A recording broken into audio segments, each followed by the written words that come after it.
Sir हो जी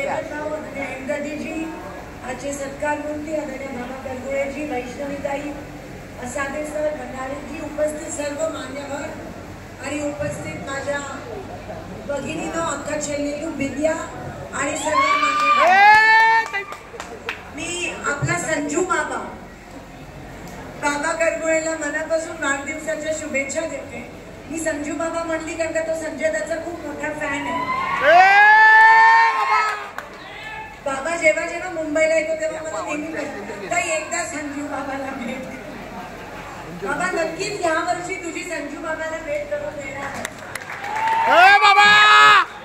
आणि मला अभिमान वाटतो बाबा की तू काँग्रेस पक्षाचा एक परिवाराचा, सोलापूरचा काँग्रेस परिवाराचा एक भाग आहे. तुझ्या आई वडिलांमुळे आणि आता तू आमच्या कुटुंबातला एक भाग आहेस. एक बहिणीच्या नात्याने मी सांगते, पण बाबा जेव्हा नाराज होतो ना त्याची नाराजी दूर करणं म्हणजे टेन्शनचं काम.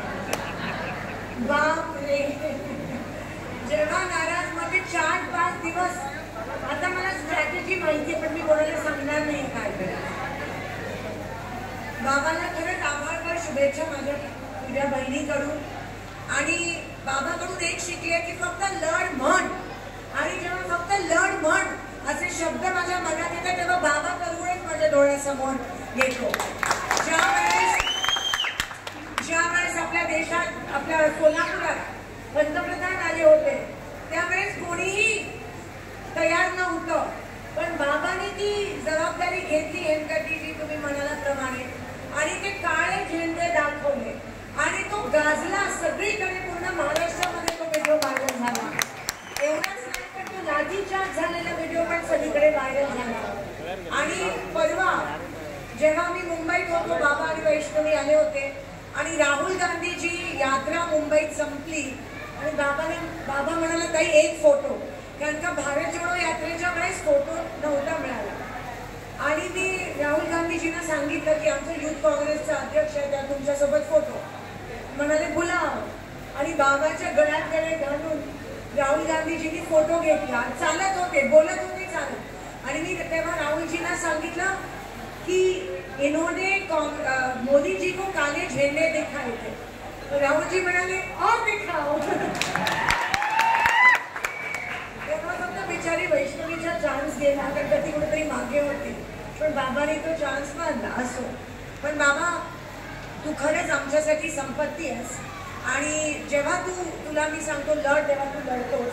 एवढंच नाही तर आपण सगळे मुजरिम पण होतो आता, पण आता निर्दोष साबित झालं. जेव्हा पालकमंत्र्यांच्या गाड्यावर आम्ही त्यावेळेस रस्ता रोको केलेलं, जेव्हा सिव्हिल हॉस्पिटलमधलं बिल वाढलेलं, तेव्हा बाबा या सगळ्या आया बहिणींचा तुला आशीर्वाद आहे आणि या सगळ्या मंडळाच्या मुलांचा तुला साथ आहे.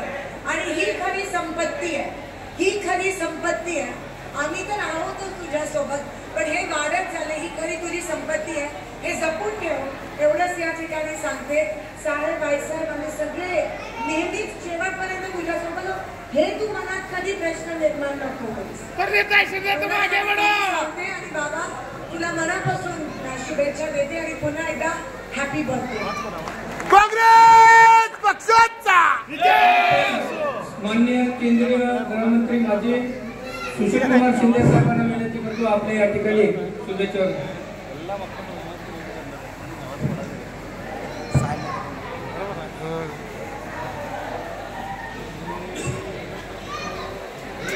ए